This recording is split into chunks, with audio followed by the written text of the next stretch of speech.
এই রাস্তায় আনছে মিরাজ হাসান, উনি প্রথমে ইনভাইট করেছিল, ওনার ইনভাইটে আমি এখানে আসছি, তো ওনাকে আমি ধন্যবাদ জানাই। আর আমি এখানে ডিএক্সএনে আজকে 1 বছর ধরে, আর স্টারেশন আমি কমপ্লিট করছি আলহামদুলিল্লাহ।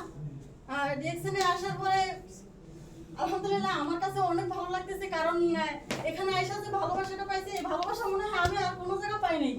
কারণ ডিএক্সএনের যে একটা ভালোবাসা, এটা অন্য কোথাও পাওয়া যায় না। এই যে আমরা অনলাইনে কিন্তু অনেক সময় দেই, এবং কি আমি নিজে ডিএক্সএনে জয়েন হওয়ার আগে আমি অনেক সময় এক এক জায়গায় দিয়েছি, কিন্তু এরকম ভালোবাসা আমি কোনো জায়গায় পাইনি যেটা আমি ডিএক্সএনে আইসা পাইছি। তাই আমি ডিএক্সএন কে মন থেকে প্রাণ থেকে আমি ভালোবাসি, এবং কি ডক্টর লিমকে এই জন্য আবারও ধন্যবাদ জানাই। তার জন্য একটা হাততালি চাই আমি। আর আলহামদুলিল্লাহ ডিএক্সএন এর প্রত্যেকটা প্রোডাক্ট ইউজ করে আমি আলহামদুলিল্লাহ বেনিফিট পাইছি। যেমন প্রথমত আমি বলবো যে আমাদের যে টুথপেস্টটা ইউজ করে আমি নিজে আলহামদুলিল্লাহ আমার পায়ের ব্যথা, প্রথমত পায়ের ব্যথা ভালো হয়েছে, তারপরে দাঁতের ব্যথার কথা তো বাদই দিলাম, কারণ এটা তো সবার কাছে